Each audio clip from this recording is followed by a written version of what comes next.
Boa noite, Curitiba! Boa noite! Aí, esse é uma boa noite curitibana. Boa noite, você que está em casa, ou bom dia. O programa O Clamor da Meia-Noite passa em diversos horários. Esse é um programa novo, na Novo Tempo, mas ele tem várias séries. Essa série é a série? Aí, a série Armagedon. Aliás, é a segunda temporada da série Armagedon. E quem sabe você está assistindo pela primeira vez, ou você que já vem assistindo desde o primeiro programa. E eu tenho dito assim, que o programa de profecia ele tem uma característica, né? Porque a gente tem que ir avançando, mas avançando pouco. Você tem que recordar e recorda e vai. Pessoas que estão começando a assistir e tal, e é assim que a gente tem feito. Mas a cada noite vai se revelando mais da profecia. E nós estamos agora no último ou em um dos últimos dias onde as profecias que nós estamos estudando se referem a dias passados. Ainda hoje, nós estamos no passado. E quando a gente estuda uma profecia que já aconteceu, ela é uma constatação, né? É uma constatação daquilo que já foi. E por que é importante a gente estudar aquilo que já aconteceu? É porque nos dá certeza daquilo que a gente vai estudar para frente. Você vê que cada vez tem um gráfico diferente, mas eu gosto dos gráficos, porque eles ajudam a gente a visualizar o tempo. E agora hoje nós vamos organizar essa história toda que a gente estudou até aqui de um jeito muito bacana. E a gente pega detalhes tanto de Daniel, aqui dos pés da estátua, como do Apocalipse. A gente pega todas as coisas misturadas. Agora veja, ou melhor, tanto do Daniel 7 quanto do Daniel 2. E também do Apocalipse, porque o Apocalipse agora começa a mostrar para a gente daqui para frente. E o que acontece agora daí em diante? O Apocalipse diz, a mulher ganhou 2 asas e fugiu para onde? Para o deserto. E o que acontece daí em diante? Agora nós vemos a profecia seguindo. 3 chifres dela foram quebrados, apareceu um chifre pequeno no lugar. Esse chifre pequeno a gente vai colocar aqui embaixo. E o Apocalipse mostra para a gente um outro animal, um animal diferente surgindo na história, dali em diante. Ou seja, depois que Roma, o Império Romano, se divide, depois de um tempo aparece um outro poder, um poder diferente, que é representado por esse... Que animal é esse? Ele não é um leopardo, né? Ele tem patas de urso, corpo de leopardo, boca de leão. Uau! Por isso que a Bíblia chama ele de uma besta fera, um animal diferente. Mas ele é, na verdade, um outro poder que lidera em seguida a Roma. E a gente vai constatar, porque tudo isso também está na história. A pergunta é a seguinte: será que esse poder é um novo império mundial? Sim ou não? Não? Será que ele vou perguntar de novo. Será que ele é um novo império mundial? Sim ou não? Por que você está dizendo isso? Você está falando tudo embolado aí, mas eu estou entendendo. É porque a profecia de Daniel dizia que eles iam tentar ter um império mundial e não aconteceria nunca mais. Então como é que pode ter um império mundial? E vocês estão certíssimos. Não tem um novo império mundial, mas ele é um poder importante e que se destaca. Quem é esse poder? Que é o mesmo chifre pequeno de Daniel 7 e a besta que surge do mar de Apocalipse capítulo 13. Um poder político, um novo poder político. A gente vê, já sabe que besta é um poder, um animal diferente, um reino, um poder reinante. Daniel 7:8 diz assim: estando eu a observar os chifres daquele animal terrível, eis que entre eles subiu um pequeno. Qual é a localização geográfica? Entre eles. E o que era entre eles lá? O que eram aqueles chifres? Eram aqueles países que surgiram, os 10 reinos da Europa. A Europa dividida, quando Roma quebrou o império, e vieram os 10 países principais da Europa. Esses eram os chifres, que eram os dedos da estátua também. E diz que esse poderio sairia do meio deles. entre eles, a localização geográfica ali do meio da Europa. Em que época? Em que tempo ele surgiria?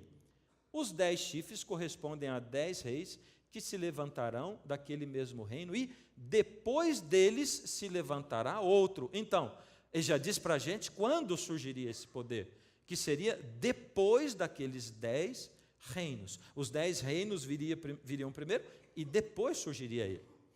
Então, em que época seria? Depois de 476, que foi quando o Império Romano Ocidental deixou de existir.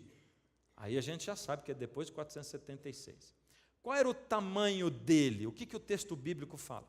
Estando eu a observar os chifres, eis que entre eles subiu outro pequeno. Qual é o tamanho dele? Ele era pequeno. Ele tinha uma pequena extensão territorial. Porque se ele é um reino, ele tem território. E ele é um reino de uma pequena extensão territorial. Como ele inicia, como ele começa, como aparece esse reino? Os 10 chifres correspondem a 10 reis que se levantarão daquele mesmo reino. E depois deles se levantará outro, o qual será diferente dos primeiros e abaterá a 3 reis. Ele surge como? Abatendo a 3 reis. Dos 10, ele abate 3 e surge no lugar. 3 chifres se quebram e esse chifre pequeno surge no lugar. Ele destrói 3 reinos e aí aparece. Seria um império mundial igual aos anteriores, sim ou não? A gente já perguntou isso, né? Mas olha o que diz aqui. Os 10 chifres, correspondem a 10 reis que se levantarão daquele mesmo rei, depois deles se levantará outro, o qual será diferente dos primeiros, e abaterá 3 reis. Então ele não é igual, não é um império mundial, ele é diferente. Mas se ele não é um império mundial, mas ele é um reino, o que ele é então? Estranho, não é? Mas diz aí que ele seria diferente. Ora, como nós estamos estudando uma profecia que já aconteceu, a gente vai constatar na história o que é isso. E a Bíblia, a gente fica muito com aquela coisa assim, porque a besta do Apocalipse, a besta... Isso aqui é o quê? É Deus dizendo, olha, esses animais representam poderios religiosos, políticos, e o relacionamento deles com Deus, com o povo de Deus, com o remanescente. Então vamos olhar e ver o que aconteceu na história. Ele não seria um império, por isso ele seria diferente. De natureza diferente, que reino surgiu? Qual foi o reino que surgiu? Que foi na Europa, entre as 10 tribos bárbaras, ou os 10 primeiros reinos, aparentemente pequeno, e que destruiu 3 reinos ao surgir, e que era diferente, porque ele não era um reino só político, ele era político, religioso também. Antes de a gente entender, eu vou começar a apresentar mais algumas características. Está me acompanhando? Está difícil, não? Não, né? Então vamos lá. E eis que neste chifre havia olhos, como os de homem, e uma boca que falava com insolência. Como é que a gente traduz isso? Insolência, a palavra do hebraico significa arrogância. Então ele falava com arrogância. Proferirá palavras contra o Altíssimo. E você lembra como é que Satanás trabalha? Quais são os 2 tipos de artimanha que ele usa? Violência e outro? Engano. Mistura de erro com verdade. Vamos falar os 2 de novo? Para você não esquecer. Satanás sempre age através de pessoas, por isso de reis também, porque os reis são pessoas, dirigentes são pessoas, então ele age através de pessoas, e Deus também age através de pessoas, por isso o grande conflito entre o bem e o mal acontece dentro do meu coração e do seu coração. É você quem permite Deus ou ele trabalhar, e se você não se decidir por um e por outro, você já está decidido, porque a gente nasce nessa terra como pecador, a gente já nasce do lado do inimigo, a gente tem que decidir ir para o lado de Deus, e Deus não obriga. Então, e qual foi a pergunta que eu fiz mesmo? Não lembro, vamos para frente. Foi-lhe dada uma boca que proferia arrogâncias e blasfêmias, e autoridade para agir, quanto tempo? 42 meses, e abriu a boca em blasfêmia. blasfêmias. 42 meses. De vez em quando aparece um negócio de tempo, não aparece? Vou mostrar daqui a pouco outro para você. Se dizer igual a Deus ou ao Filho de Deus é blasfemar. Reivindicar poder para perdoar pecados é blasfemar. Eu estou me dizendo igual a Deus. Proferirá palavras contra o Altíssimo e magoará os santos do Altíssimo. Foi-lhe dado também que pelejasse contra os santos. Você está vendo o texto de Daniel, depois do Apocalipse, eles são paralelos, eles vão falando da mesma coisa, é o mesmo poder. Então, esse poder iria perseguir os santos. Quem são os santos mesmo? Você está acordado ou não? Quem são os santos? O remanescente. Esses são os santos. Em todos os tempos. Hoje Deus tem o remanescente dele. Em cada religião Deus tem o remanescente dele. Ele tem dentro da igreja adventista um monte de gente e tem aquele remanescente que é o fiel dele. Ele tem na católica um monte de gente, mas tem aquele fiel que é o povo dele. Ele tem em qualquer igreja, na batista, aquele monte de gente, mas o fiel que é o povo dele. Deus tem o fiel dele. Independente dessas religiões, de qualquer uma delas, Deus tem o fiel dele dentro de cada uma delas. E esse fiel de Deus é fiel a Deus e à palavra de Deus. É isso que faz a diferença. Acontece que esse poder magoaria, pelejaria, guerraria contra os santos de Deus. Só uma coisa que eu acho muito importante a gente ressaltar: deu-lhes ainda autoridade sobre cada tribo, povo, língua e nação. Olha a extensão desse poder, um poder pequenininho territorialmente, mas com uma extensão de poder mundial, global, um alcance territorial global. Perseguiria então o remanescente, proferirá palavras contra o Altíssimo, magoará os santos do Altíssimo e cuidará em mudar os tempos e a lei. Então aí está dizendo que lá no passado, esse poder que surgiria, mudaria também os tempos e mudaria a lei de Deus. Foi-lhe dada uma boca que proferia arrogâncias, blasfêmias e autoridade para agir durante quanto tempo? 42 meses. Olha outro tempo aqui. A mulher, porém, fugiu para o deserto, onde lhe havia Deus preparado lugar para que nele sustentasse durante 1260 dias. É o mesmo período. 42 meses, 1260 dias. Que tempo é esse? Proferirá palavras contra o Altíssimo, magoará os santos do Altíssimo, cuidará em mudar os tempos e a lei, e os santos lhe serão entregues nas mãos por 1 tempo, 2 tempos e metade de 1 tempo. Uau! Diferente. 42 meses. O que será que é tudo isso aí, hein? A perseguição duraria quanto tempo? 42 meses, ou 1260 dias, ou 1 tempo, 2 tempos e metade de 1 tempo. Primeira coisa que a gente já sabe é que tudo isso aí quer dizer a mesma coisa. Mas como é que nós vamos achar o significado disso? Como é que a gente vai entender isso aí? Primeiro, que o mês religioso judaico tem 30 dias. Certo? Então isso quer dizer que 42 meses dá quantos dias? Opa, já começamos a encontrar uma coisa em comum. Dá 1260 dias. O ano judaico tem quanto? Então é isso. Agora veja. 1 tempo é igual a 1 ano. Aquela última informação está errada, hein? O ano judaico não tem 1260 dias, tá? Mas sim, 42 meses tem, ali está errado. 42 meses tem 1260 dias. Agora vamos lá.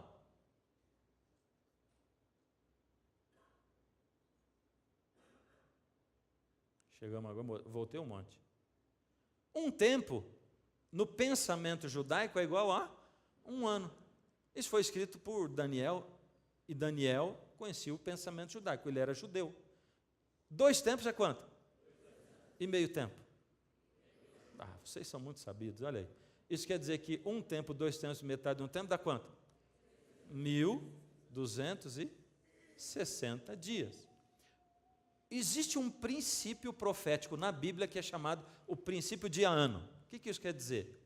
Que em termos de profecia, quando a gente estuda profecia, a gente tem que calcular um dia igual a um ano. Interessante esse negócio, hein? Um dia igual a um ano. Aonde está a base disso?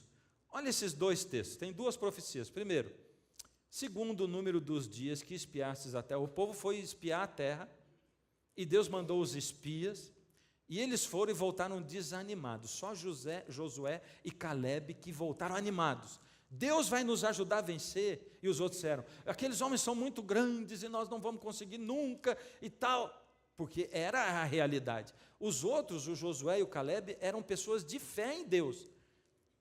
Mas Deus olhou para aquele relatório e falou, eu mandei vocês espiarem, eu estou levando vocês no deserto, e agora chegou a hora de vocês conquistarem a terra prometida. Então vai ser o seguinte, segundo o número dos dias que vocês foram espiar a terra, vocês ficaram 40 dias, cada dia representando um ano. Levareis sobre vós as vossas iniquidades 40 anos, e tereis experiência do meu desagrado. Então o povo dali em diante passou, eles foram, espiaram a terra, e depois disso levaram 40 anos para chegar lá, porque Deus fez uma profecia. Vocês ficaram 40 dias espiando, e voltaram e disseram, Deus não pode nos ajudar a entrar, então vocês vão ficar 40 anos vagando no deserto. E aí foi um dia por um ano. Mas tem também Ezequiel 4:7, 40 dias te dei, Deus diz, cada dia por um ano. Voltarás, pois, o rosto para o seco de Jerusalém, com o teu braço descoberto, e profetizarás contra ela. De novo, cada dia por um ano. E tem um imenso pesquisador da Bíblia, uma pessoa muito consagrada, que descobriu isso aqui muito tempo atrás. Sabe o nome dele? Isaac Newton.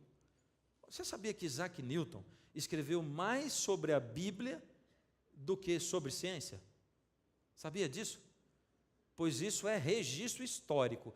Isaac Newton escreveu mais sobre Bíblia do que sobre história. E eu tenho em casa um livrinho dele, um dos, né, que é esse Apocalipse de São João, por Isaac Newton. Eu tenho lá uma cópia dele, onde ele diz, nas profecias de Daniel, um dia equivale a um ano. Ele segue o princípio dia-ano. Não foi ele que inventou isso, já estava na Bíblia, mas eu gosto de citar porque uma pessoa da ciência, inteligente, reconheceu na Bíblia o princípio dia-ano, principalmente em Daniel. Por isso, 1260 dias são 1260 anos. Então a gente já sabe que esse poder duraria 1260 anos. Por isso você encontra aqui embaixo os 1260 anos. Mas chegou a hora da gente trocar de gráfico. Já cansei daquele gráfico. E agora nós vamos para a história da igreja, porque se a perseguição desse poder contra a igreja aconteceu depois que Jesus morreu e foi levado para o céu, depois que o Império Romano se dividiu, depois que os 10 reinos acabaram, ou quando eles estavam acabando, então eu tenho que olhar a história da igreja, porque a igreja cristã surgiu aí. E se na profecia diz que os santos seriam perseguidos naquela época, eu vou encontrar exatamente aí esse poderio atuando. E a gente começa lá embaixo com a cruz de Jesus no ano 31 da nossa era. Ou seja, Jesus morreu, ressuscitou, foi para o céu, foi coroado, e o Espírito Santo desceu sobre a igreja, e o povo começou a proclamar o Evangelho com poder. Sabe, eu fico assim emocionado de ver. Como que pode a religião de alguém que era um profeta e que se dizia Deus, quem segue um louco que se diz Deus? E é o que eu tenho dito para vocês, ou Jesus era Deus ou ele era um maluco. Mas quem seguiria um maluco? E o pior, depois que esse maluco morre, feito um ladrão no meio de 3 cruzes, como que esse negócio ia crescer do jeito que cresceu?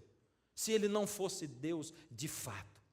É porque o poder de Deus desceu sobre os discípulos que seguiram Jesus, e eles começaram a pregar com o mesmo poder de Jesus, e Jesus ressuscitou, e foi visto várias vezes, por isso o cristianismo tomou poder, por isso ele se alastrou.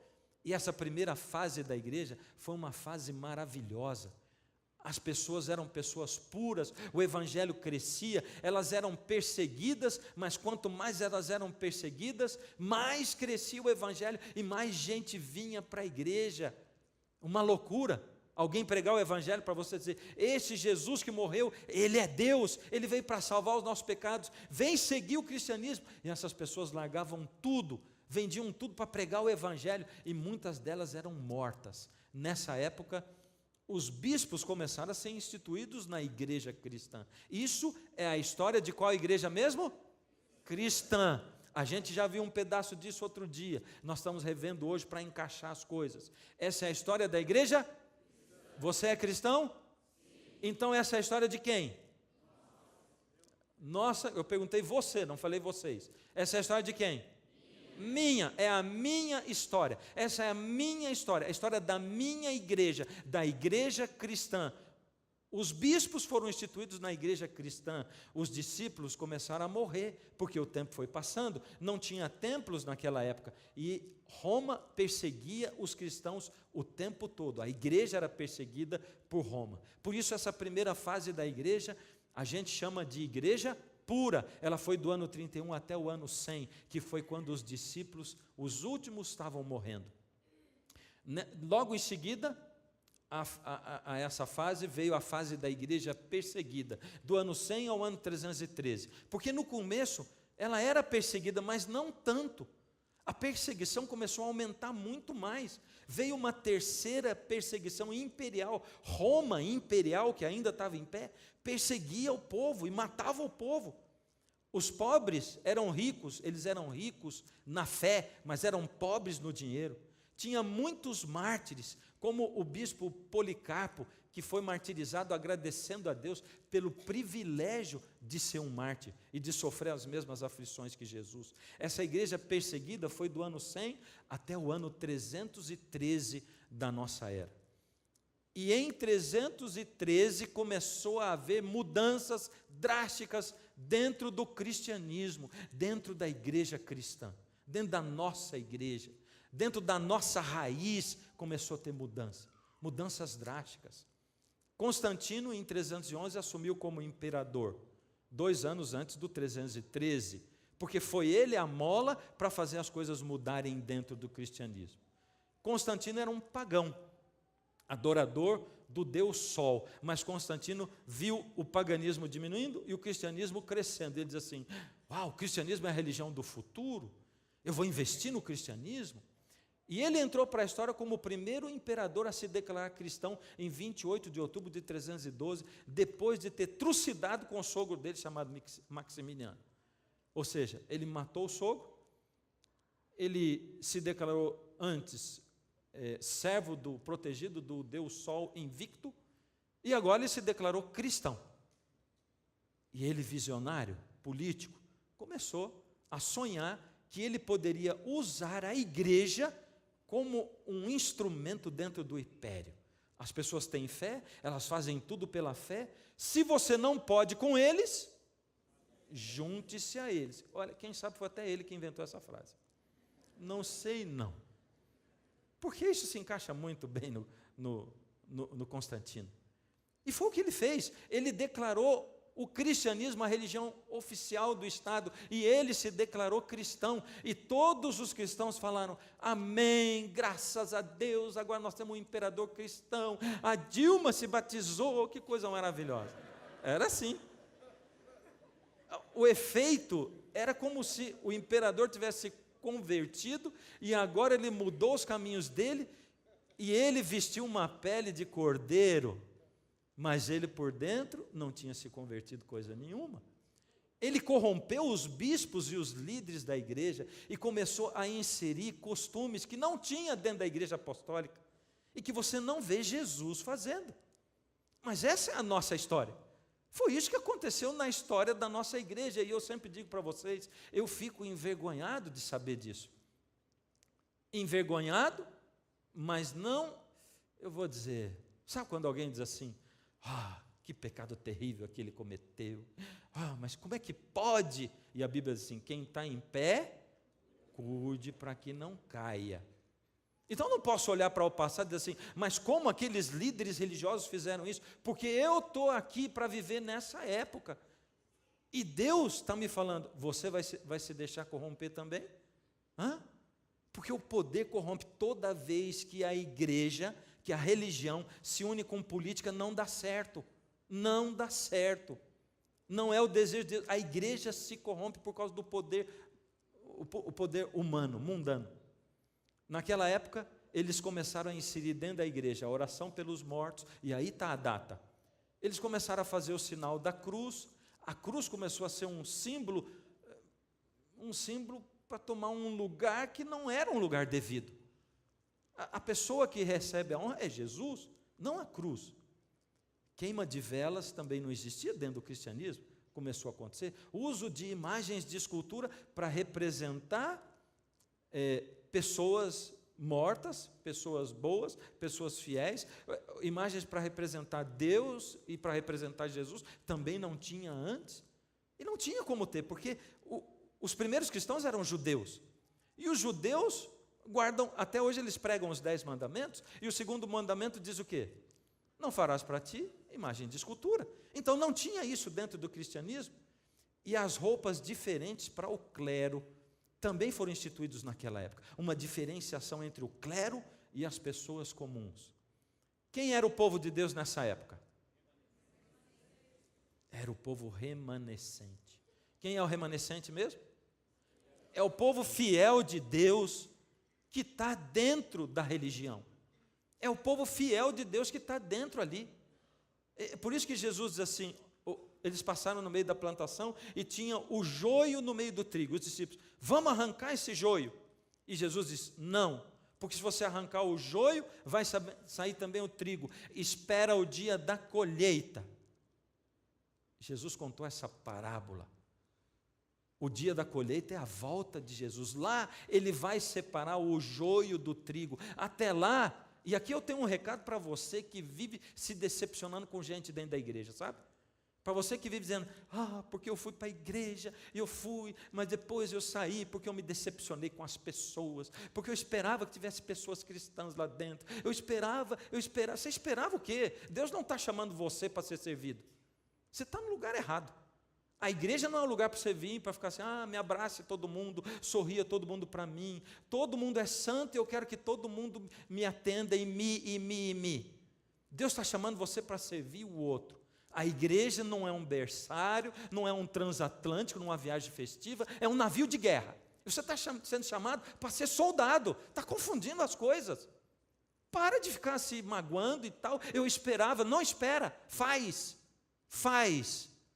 Entende? Porque você vai encontrar, assim, dentro de qualquer igreja cristã, gente que para ser ruim tem que melhorar muito ainda. Você vai encontrar, está misturado lá.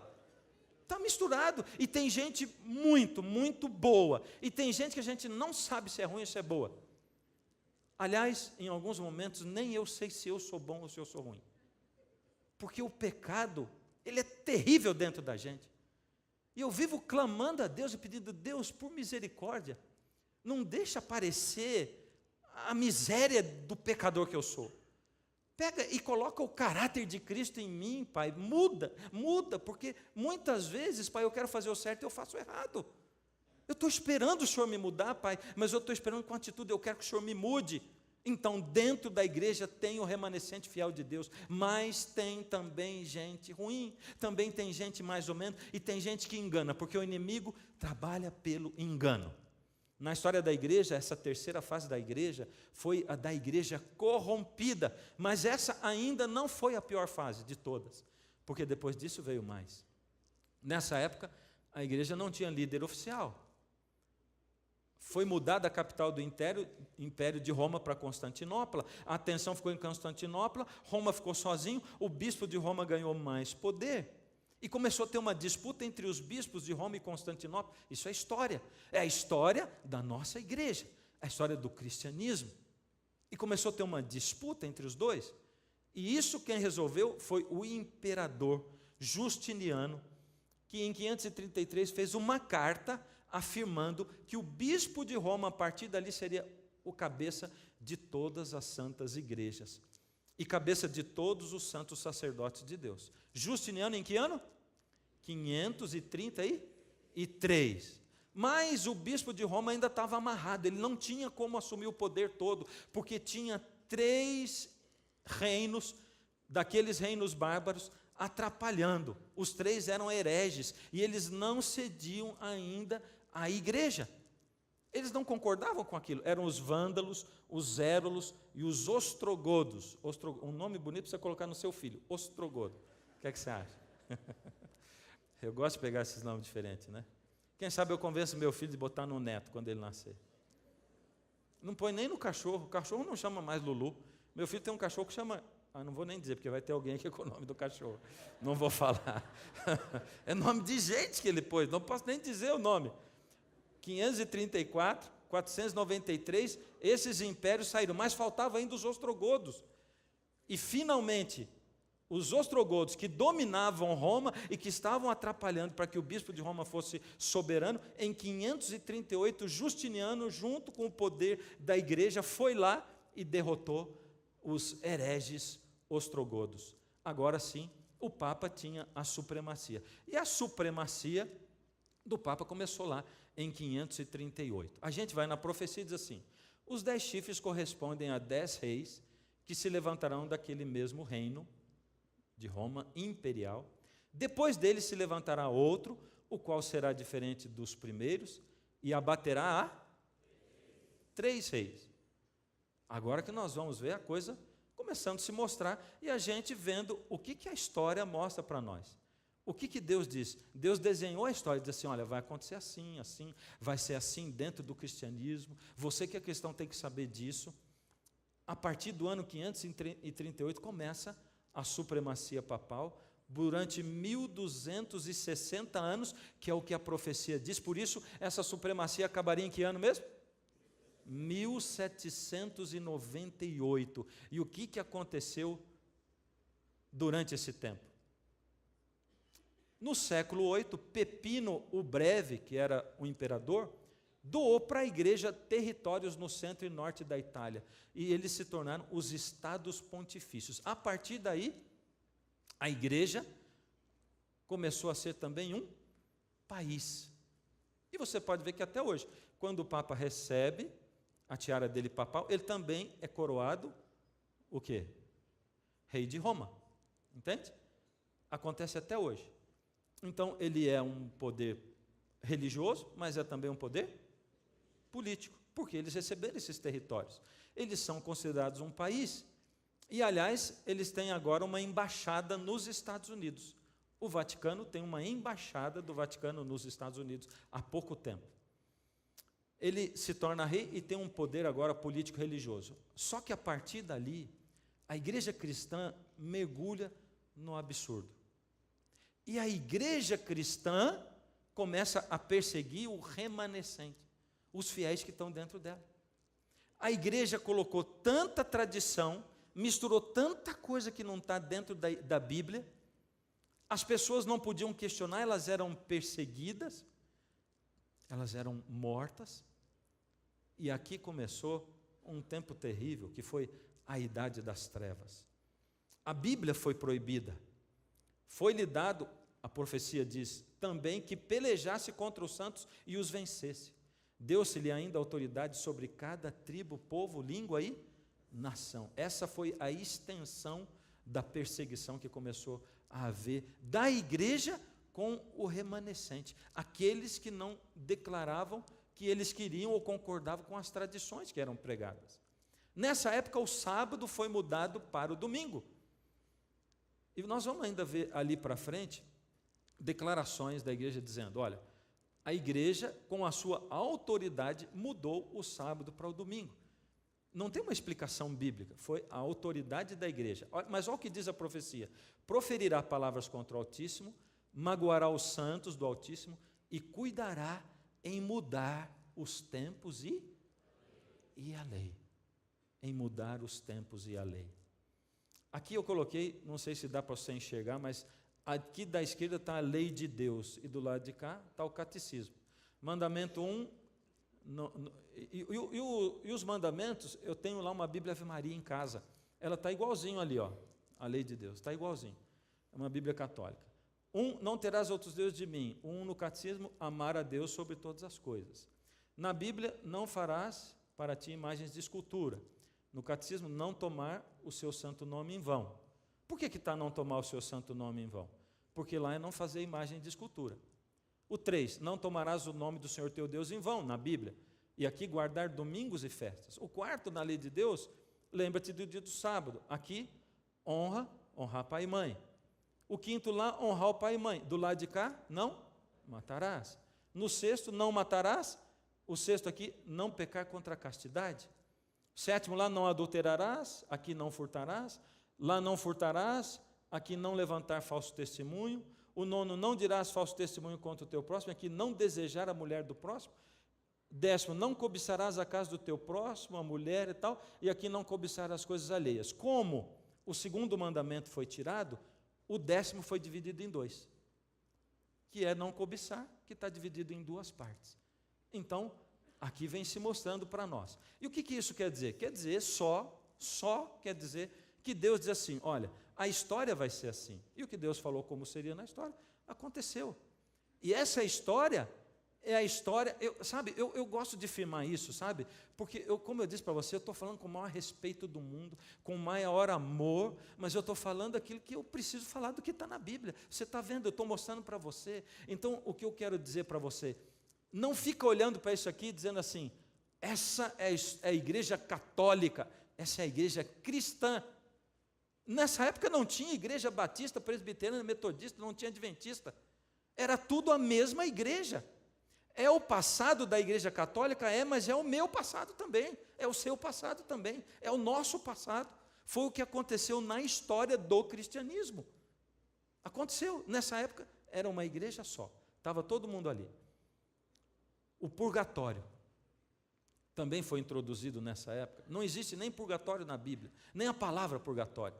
O inferno na Bíblia foi introduzido aí, porque o inferno também, eu não posso demorar nisso, mas é uma outra história dentro da Bíblia. O inferno como um lugar de tormento onde as pessoas ficam queimando ali pela eternidade. A todo aquele, Apocalipse 22, a todo aquele que ouve as palavras da profecia desse livro, testifico. Isso está falando deste livro, o Apocalipse, mas está falando deste livro também, a Bíblia, certo? Se alguém lhes fizer algum acréscimo, Deus lhe acrescentará os flagelos escritos nesse livro. Se alguém tirar qualquer coisa das palavras do livro, dessa profecia, Deus tirará a sua parte da árvore da vida, da cidade santa e das coisas que se acham escritas nesse livro. Tem aqui, nisso aqui, uma advertência para qualquer um que acrescentar ou tirar alguma coisa da Bíblia. E eu vou dizer para você que tem outras religiões que dizem que a Bíblia precisa de um outro livro para ser explicado. Você entende? Qualquer pessoa que dizer, a Bíblia precisa de um outro livro. E tem outras religiões que têm uma Bíblia diferente da Bíblia. E tem muita gente que acha assim, não, a Bíblia evangélica é uma coisa e a católica é outra. Não é. É igual, é a mesma coisa. Mas tem, pelo menos uma religião que tem uma outra Bíblia diferente da Bíblia de todo mundo. Diferente. E aí as pessoas querem usar essa Bíblia para falar com você.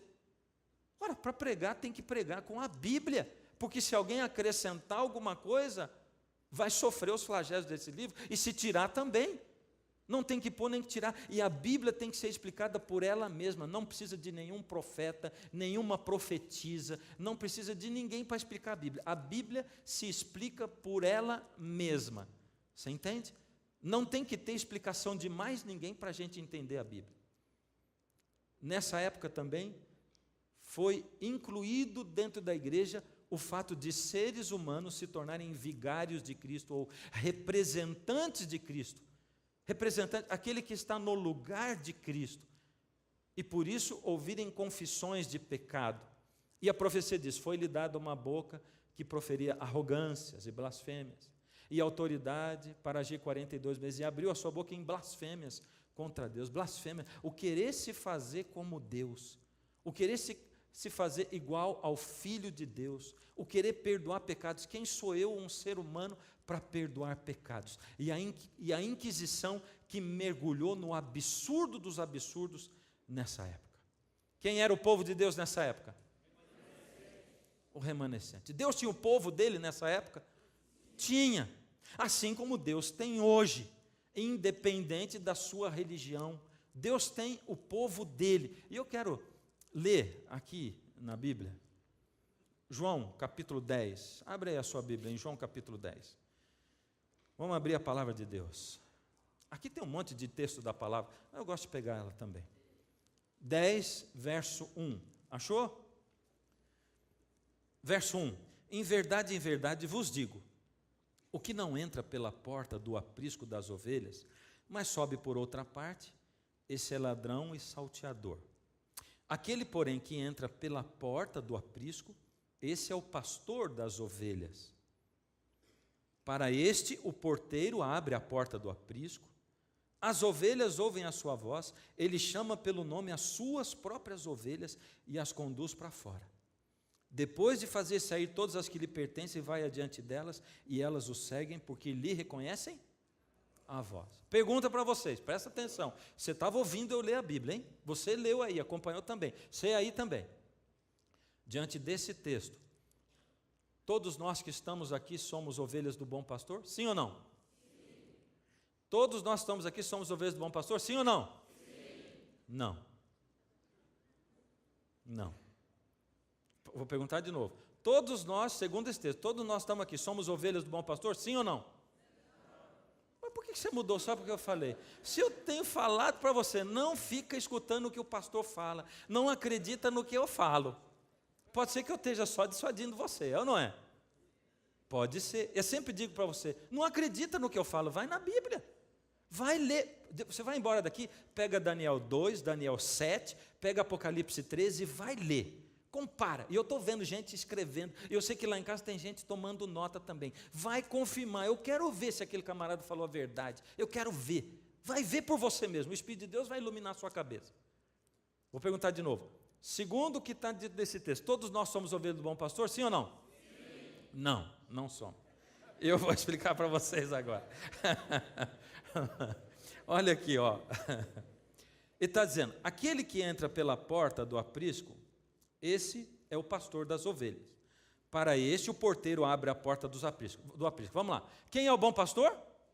Jesus. Quem são as ovelhas? Nós. E o que é o aprisco? A igreja, certo? A igreja que é onde o aprisco onde guarda as ovelhas. Aí está dizendo, para o bom pastor, o porteiro abre a porta, as ovelhas ouvem a sua voz. Quantas ovelhas ouvem a voz? Todas elas. Está dizendo aqui, as ovelhas ouvem a voz, todas ouvem, todas. Até aqui você está certíssimo, porque todas escutam a voz do bom pastor. Ele chama pelo nome as suas próprias ovelhas e as conduz para fora. Depois de fazer sair todas as que lhe pertencem, vai adiante delas. Então tem uma diferença entre as ovelhas e porque todas ouvem, mas só as ovelhas dele reconhecem a voz. Elas não só reconhecem a voz, mas elas o seguem. Elas vão atrás dele. Olha o que diz aqui. Depois de fazer sair todas as que lhe pertencem, vai adiante delas, e elas o seguem, porque lhe reconhecem a voz. Aqui está a diferença. A diferença é que tem um monte de gente ouvindo Bíblia. Tem um monte de gente, e eu sei o que passa na tua cabeça, eu já falei isso nesse programa, passa assim, mas gente do céu, é muita coisa, não é possível que só eles estão certos, só eles estão certos, todo mundo está errado, só o Noé que está certo, construiu um barco no meio da grama, nunca choveu, todo mundo está errado e esse maluco está certo, construiu um barco num lugar onde nunca choveu. Dá para você entender que na Bíblia, na palavra de Deus, o povo de Deus é um remanescente, é um pingo de gente, não é a maioria. Na Bíblia, a voz do povo não é a voz de Deus, não é a voz de Deus. Na Bíblia, a voz do povo dizia assim, que o sangue dele caia sobre nós e os nossos filhos, quando Jesus estava sendo julgado. Só tinha um pingo de gente, chorando e clamando para Deus salvar Jesus da cruz. Era um pingo de gente, e estavam assustados, mas Deus estava com eles. É isso que diz a Bíblia, a palavra de Deus. Então, eu estou clamando, eu estou dizendo para você, por misericórdia, pelo menos faz o seguinte, não fica com raiva de mim, primeira coisa, por causa de eu dizer aqui para você o que a Bíblia fala. Segundo, vai ver se está certo mesmo, e se não tiver, você vem me falar, por favor, para eu não viver enganado. Vem me avisar. Então, essa é a segunda coisa.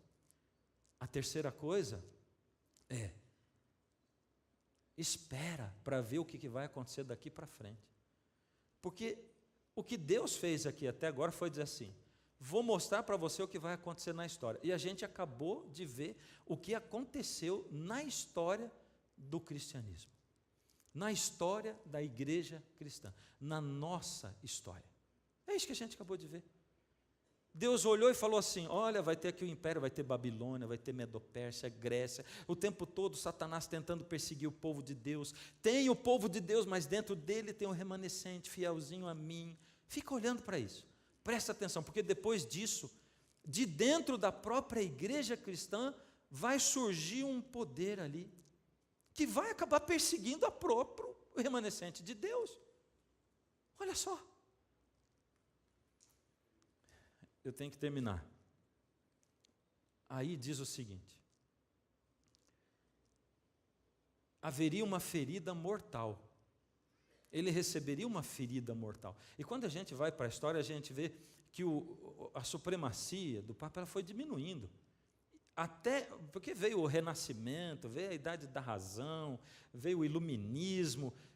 E aí, em 1798, o francês lá, o Napoleão Bonaparte, manda o general Berthier prender o Papa Pio VI. E ele vai preso. Ou seja, ali tinha acabado tudo. E sabe, nessa época, a igreja cristã pregou muito contra o cristianismo. Muito mesmo. E hoje tem muita gente que prega contra o cristianismo dentro do cristianismo. Tem muita gente. Gente interesseira, que fica pensando em dinheiro, prega contra o cristianismo. Deus vai cobrar dessas pessoas. Deus vai pedir, vai cobrar caro. Porque Deus, minha prata é meu ouro, eu não preciso. Deus não é um ser interesseiro que fica fazendo troca com você. Ele vai cobrar. Foi perdida a autoridade política, os estados papais foram retirados, e a Bíblia diz, vai perder o poder. Perdeu.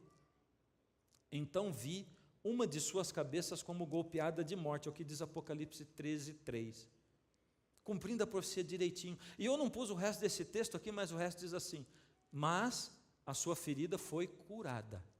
Isso a gente vai ver para frente, porque começa a chegar perto de nós.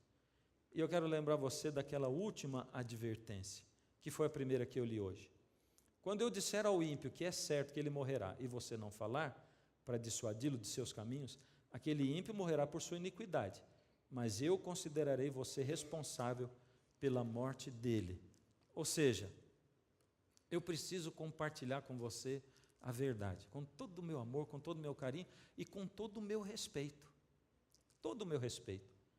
Agora, na época em que nós vivemos, quando você vai estudando a Bíblia, você tem dúvida de que aquele leão era a Babilônia? Sim ou não? Ah, eu também não. E que a cabeça daquela estátua era a Babilônia? Não. E a gente não tem dúvida de nenhum daqueles reinos, nenhum daqueles impérios. Agora, a coisa se segue. A história é aberta diante de nós. E Deus está olhando para você e está falando assim, o que você é? Você é remanescente ou não? Você é maioria ou você é minoria de Deus? O que você é? E a coisa é tão incrível, sabe? Porque a fé a Deus, a minoria, todas as coisas de Deus, aquilo vai muito próximo, por exemplo, do terrorismo. E quando aconteceu o 11 de setembro, eu tenho uma revista lá em casa, onde eles escreveram assim, como pensa um terrorista, e eles começam a mostrar a cabeça do terrorista, como é que raciocina e tal, porque eles agiram religiosamente, e diz assim, esse terrorista, ele é igual o seu vizinho que vive tentando levar você para a igreja dele. Uau! E sabe qual é a última profecia que Jesus disse que vai se cumprir? E esse evangelho do reino será pregado a todo mundo, para testemunhar a todas as nações, e então virá o fim. Então, na época do fim do mundo, em que Deus está me pedindo para pregar o evangelho para todo mundo, surge o terrorismo. E as pessoas dizem, se o teu vizinho pregar o evangelho para você, ele é terrorista. É incrível. Você vê que até o fim, o inimigo vai continuar perseguindo o povo de Deus. E o texto de Apocalipse 12, que a gente estudou há pouquinho agora, que diz assim, e Satanás foi lançado para a terra, e ele foi tomado de grande ira, porque ele sabe que pouco tempo lhe resta. Pouco tempo lhe resta. Isso foi 2000 anos atrás. Que o pé da estátua começou a acontecer? Também. Foi quando o Império Romano ruiu e surgiu o pé da estátua. 1500 anos atrás. Uau! Muito tempo. Nós estamos no fim do fim. E é por isso que só agora as grandes coisas da Bíblia estão ficando muito claras para nós. E sabe, se você for nesse estudo até o fim, você pelo menos vai ter ideia para acompanhar o que está acontecendo no mundo político. E você vai dizer assim, é ou não é? Está certo ou não está? Fui avisado, eu sei o que vai acontecer. Mas Deus, Ele não quer que eu avise só para eu tirar a minha culpa, mas por amor, porque Ele ama você, Ele quer você. Você é a menina dos olhos de Deus. Jesus morreria se você fosse o único a aceitar a Jesus. Jesus olha você de um modo especial, todos os sofrimentos que você passa, as angústias. Jesus está vendo aquilo. E quando você põe a vida na mão dele, ele não diz assim, você não vai passar por sofrimento. Ele diz assim, saiba de uma coisa, tudo aquilo pelo que você passar, eu vou estar com você. Porque o Salmo 23 diz assim, ainda que eu ande pelo vale da sombra da morte, tu estás comigo. Ele diz assim, eu estou com você, eu sou o bom pastor, eu estou com você no vale da sombra da morte. E saiba que das provações, dos problemas dessa vida, você vai tirar experiências, você vai tirar uma experiência de vida diferente, você vai ser uma pessoa cada vez melhor. O que você é? Barro ou manteiga? Expõe a manteiga e o barro ao sol. A dureza do sol vai endurecer o barro, ou ela vai derreter a manteiga. O sol é o mesmo, é Deus. Só depende de quem você é. Quem você é? Quem? É isso que Jesus fica perguntando para você. Quem você é? E hoje eu tenho um apelo para você. Como eu tenho em todo o programa. E o apelo é assim. Hoje o apelo é assim, Senhor, eu não quero ser enganado por ninguém. Eu já orei isso muitas vezes para Deus e ainda oro até hoje. Senhor, não me deixa ser enganado por ninguém. Não quero ser enganado. Eu só quero a verdade, Senhor. E eu sei que o Senhor é um Deus verdadeiro. Então, Pai, eu vou entregar minha vida nas suas mãos. E eu quero ter certeza de que o Senhor vai me conduzir na verdade. Então eu vou fazer um apelo igual eu fiz outro dia, de novo. E que vai ser para você e para quem está em casa. Como eu disse, a gente está estudando aqui o Armagedon, Apocalipse 12, 13, uns pedacinhos de Daniel, mas nós temos um curso inteiro do Apocalipse, numa forma de revista, e um curso inteiro de Daniel também. E eu quero fazer um apelo para que você aceite receber esse curso. Recebe esse curso, é uma revista. Então você vai dizer, Deus, estou na tua mão e vou buscar. E eu quero chamar você para vir aqui à frente. Primeiro, porque eu vou orar com você e pela sua decisão de buscar a Deus e de buscar saber mais, para você não ficar em ignorância, porque Deus diz assim, o meu povo morre por falta de conhecimento. E nós vamos dar um jeito de botar esse curso na sua mão. Você vai vir aqui, você vai dizer, Deus, eu quero estudar. E eu vou orar por você. E depois nós vamos te mandar o curso. E você que está em casa, está vendo o endereço também, vai pedir o curso. e nós vamos mandar para você na sua casa. E eu quero ver você aqui. É uma decisão assim: Deus, não quero ser enganado, quero me colocar na sua mão e quero estudar mais. E eu vou pedir para Deus abençoar a sua decisão. Vem para cá. Quero orar por você. Cadê você? Sai, vem. Não fica aí sentado esperando. Mas se tiver alguém ainda aí, vem. Porque eu quero orar junto com você, para Deus dirigir sua vida, para Ele abençoar o seu propósito de estudar, de entregar sua vida na mão dEle, e você também em casa. Vou orar por você que está aí também. Se você quiser vir durante a oração, vem durante a oração, não tem problema. Feche os olhos. Querido Deus, a sua palavra ela é tão maravilhosa, Senhor, e a verdade nos choca, Senhor. Ela nos choca porque nós estamos acostumados a ouvir desde crianças coisas diferentes. Mas o Senhor diz aí no livro do Apocalipse o tempo todo: quem tem ouvidos para ouvir, ouça o que o Espírito diz. Ó Senhor, é o Senhor nos falando e nos mostrando. Essas coisas são tão grandiosas e tão diferentes. A primeira coisa, Pai, nós não queremos ser enganados. Nos ajuda, Pai.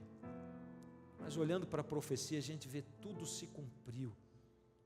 E ainda faltam coisas para frente. Senhor, toma nas suas mãos essas pessoas que corajosamente vieram aqui na frente, Senhor. Elas vieram para dizer: Pai, eu quero conhecer o Senhor melhor. Eu quero estudar a sua palavra, mas eu também, Pai, quero uma bênção especial para esse estudo. Eu quero pedir, Pai, que o seu Espírito esteja com esses que aqui vieram, Pai. Que eles não peguem simplesmente uma revista, mas que quando eles pegarem essa revista e a Bíblia para estudarem, o Espírito esteja sobre eles, Pai. Pai, esteja sobre eles, sobre o lar deles, o negócio deles, Pai. Sobre a casa deles, com os filhos, Pai, com os parentes. Toma-os nas suas mãos e mostra a verdade e nos faz livres. Toma cada um dos seus filhos em casa, Pai. Alcança-os onde eles estão, em nome de Jesus. Amém.